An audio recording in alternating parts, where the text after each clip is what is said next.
اللہ کے آخری نبی صلی اللہ علیہ وآلہ وسلم کی عمر مبارک جب 35 سال ہوئی تو زبردست بارش سے حرم کعبہ میں سیلابی پانی آ گیا۔ اس سے کعبہ شریف کی عمارت کو کافی نقصان پہنچا اور اس کا کچھ حصہ بھی گر گیا۔ قریش نے طے کیا کہ مکمل عمارت کو توڑ کر پھر سے کعبہ کی ایک مضبوط عمارت بنائی جائے۔ چنانچہ قریش نے مل جل کر اس کام کو شروع کر دیا۔ اس تعمیر میں آپ صلی اللہ علیہ وآلہ وسلم بھی شریک ہوئے اور پتھر اٹھا اٹھا کر لاتے رہے۔ مختلف قبیلوں نے کعبہ شریف کی عمارت کے مختلف حصے آپس میں تقسیم کر لیے، لیکن جب حجر اسود رکھنے کا مرحلہ آیا تو فتنوں نے سر اٹھانا شروع کر دیا۔ قبیلوں کا آپس میں سخت اختلاف پیدا ہو گیا۔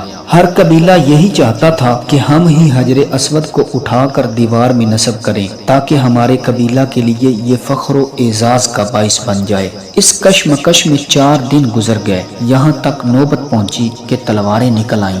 بنو عبد الدار اور بنو عدی کے قبیلوں نے تو اس پر جان کی بازی لگا دی اور زمانہ جاہلیت کے دستور کے مطابق اپنی قسموں کو مضبوط کرنے کے لیے ایک پیالہ میں خون بھر کر اپنی انگلیاں اس میں ڈبو کر چاٹ لیں۔ 5ویں دن حرم کعبہ میں عرب کے تمام قبائل جمع ہوئے اور ایک بڑے بوڑھے شخص نے یہ تجویز پیش کی کہ کل جو شخص صبح سویرے سب سے پہلے حرم کعبہ میں داخل ہو اس کو پنچ مان لیا جائے، وہ جو فیصلہ کر دے سب اس کو تسلیم کر لیں۔ چنانچہ سب نے یہ بات مان لی۔ اللہ عز و جل کی شان کہ صبح کو جو شخص حرم کعبہ میں داخل ہوا وہ حضور رحمت عالم صلی اللہ علیہ وآلہ وسلم ہی تھے۔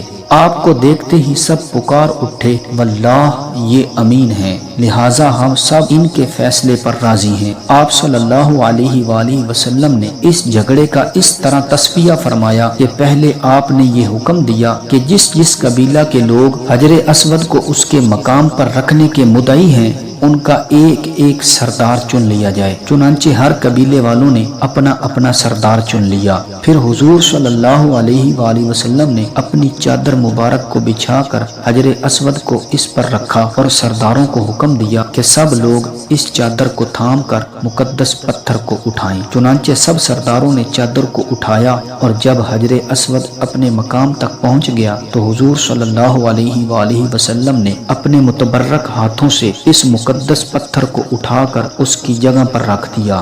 اس طرح ایک ایسی خون ریز لڑائی ٹل گئی جس کے نتیجے میں نامعلوم کتنا خون خرابہ ہوتا۔